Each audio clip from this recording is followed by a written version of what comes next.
Hasil Munaslup yang menetapkan Anindya Bakri sebagai Ketua Umum Kadin menuai pro dan kontra. Menanggapi dualisme kepemimpinan Kadin Anindya Bakri, Arsyad Rashid, ex-Menkumham, Yasona Lauli bilang harus dikaji kembali pihak mana yang melakukan Munas sesuai dasar hukum dan aturan Kadin. Aturannya seperti apa? Jadi kalau saya pasti melakukannya melihat anggaran dasar, anggaran rumah tangga dari masing-masing mana yang merasa melakukan Munaslup dengan benar, Munas dengan benar. Sebelumnya Menkumham Supratman Andi Aktas bilang pengesahan struktural Kadin saat ini masih menunggu keputusan Presiden. Kami ikut sesuai dengan aturan dan ini menjadi kehendak bagi seluruh mayoritas pengurus Kadin daerah, provinsi, dan pemerintah dalam hal ini tentu akan ikut dengan keputusan yang dihasilkan oleh teman-teman di Kadin. Nanti kan semua keputusan Presiden pasti nanti akan melewati proses harmonisasi di Kementerian Hukum dan HAM. Atas terpilihnya Anindya Bakri lewat Munaslup, Arsyad Rashid pun menyurati Presiden Jokowi, meminta pemerintah turun tangan untuk menyelesaikan masalah dualisme kepemimpinan Kadin. Diproses, itu pasti diproses. Nggak mungkin langsung seketika, itu ada proses yang harus dilihat dan semua bagaimana, harus ada verifikasi. Makanya kami tadi memohon sangat sebesar-besarnya kepada pemerintah untuk turun tangan, untuk ikut serta dalam menyelesaikan. Kenapa? Karena kami itu adalah bagian daripada mitra strategis pemerintah. Dan di situ juga dalam undang-undang, Kadin itu dikatakan bahwa pemerintah itu bagian pengawasan yang ada di dalamnya. Itu ada tertulis di dalam undang-undang. Ya. Anindya Bakri sendiri mengklaim terpilihnya dirinya sebagai Ketum Kadin lewat Munaslup merupakan dinamika dalam organisasi disebut sebagai hal biasa. Dinamika organisasi itu pasti ada di setiap organisasi. Nah, kita berharap ini semua justru bisa membuat Kadin lebih teguh, dan kepada yang sudah bersama-sama marilah kita lanjutkan, yang belum marilah bergabung. Polemik dualisme kepemimpinan di tubuh Kadin muncul usai Arsyad Rashid tidak terima posisinya digantikan begitu saja oleh Anindya Bakri.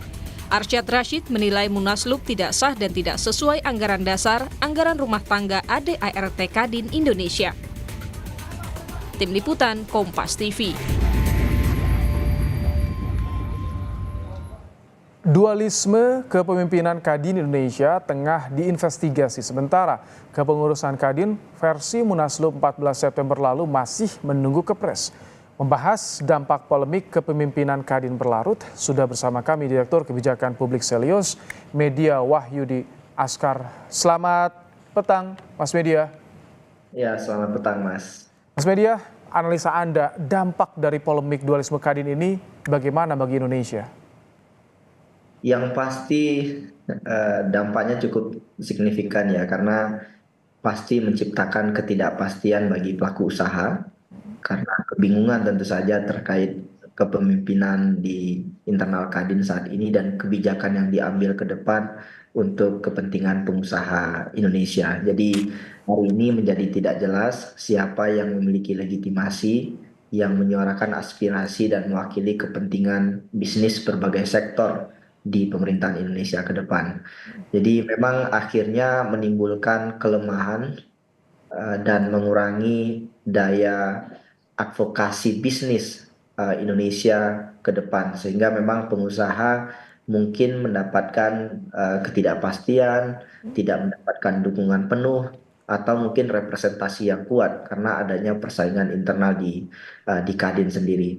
Dan fragmentasi kepentingan ini tentu saja merugikan, tidak hanya merugikan pengusaha, tetapi juga mengurangi efektivitas penyusunan dan pengambilan kebijakan ke depan, karena otomatis dengan dualisme kepemimpinan di Kadin hari ini akan butuh waktu untuk berdiskusi soal bagaimana upah minimum misalnya, soal bagaimana negosiasi terkait kepentingan buruh dan lain-lain. Jadi memang dampaknya secara jangka pendek memang cukup terasa ya, kekhawatiran dari pengusaha, tapi dalam jangka panjang memang perlu kita lihat lagi soal bola panas ini akan berakhir di mana.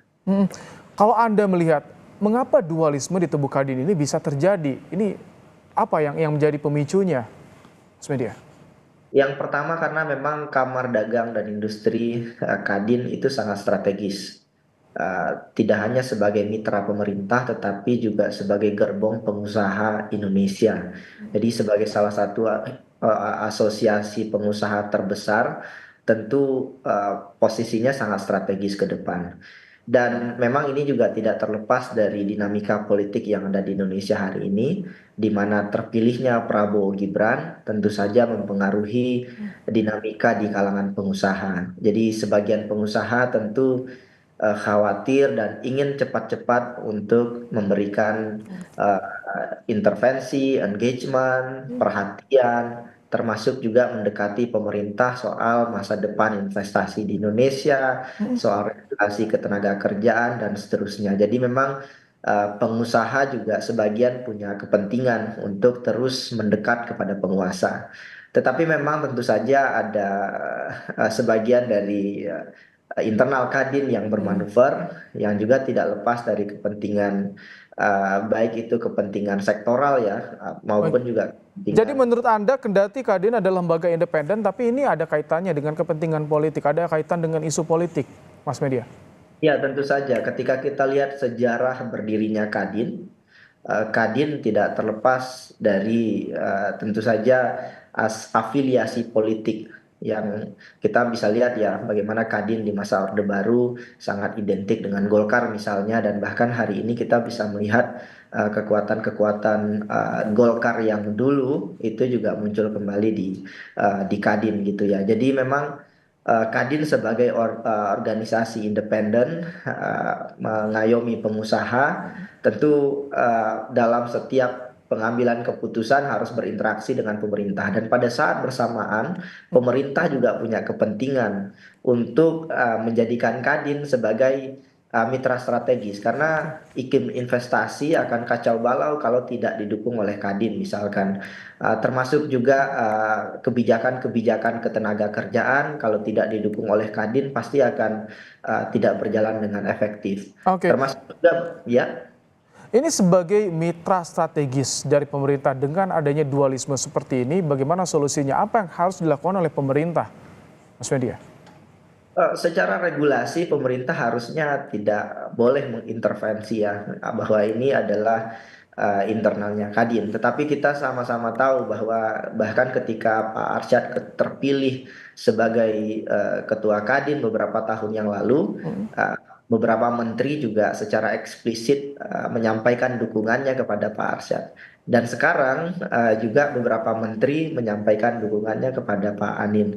Artinya memang pemerintah secara eksplisit tidak menyampaikan bahwa mereka mengintervensi Kadin, tetapi memang beberapa orang yang menjadi bagian dari pemerintah, orang-orang kuatnya pemerintah Joko Widodo hari ini itu memiliki koneksi yang kuat dengan orang yang berkonflik di internal Kadin hari ini. Jadi memang ini rumit dan saya kira publik juga sudah membaca dengan baik bagaimana pertarungan kepentingannya hari ini.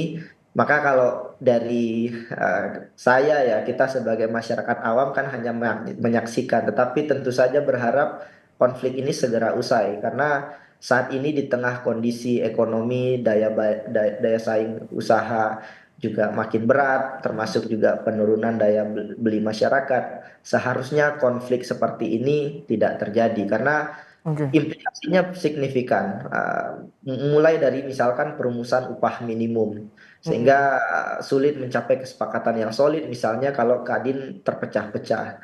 Termasuk juga kita bicara soal kepercayaan investor. Hari ini Indonesia berharap investor global untuk mau masuk ke Indonesia, tetapi ketika konflik ini terjadi, itu mencerminkan stabilitas dunia Ini usaha. begitu terasa artinya mengganggu iklim investasi, iklim usaha di Indonesia yang saat ini tengah mencoba untuk kembali bangkit. Terima kasih Mas Media Wahyudi Askar, Direktur Kebijakan Publik Selios, telah bergabung bersama kami di program Kompas Petang sore hari ini.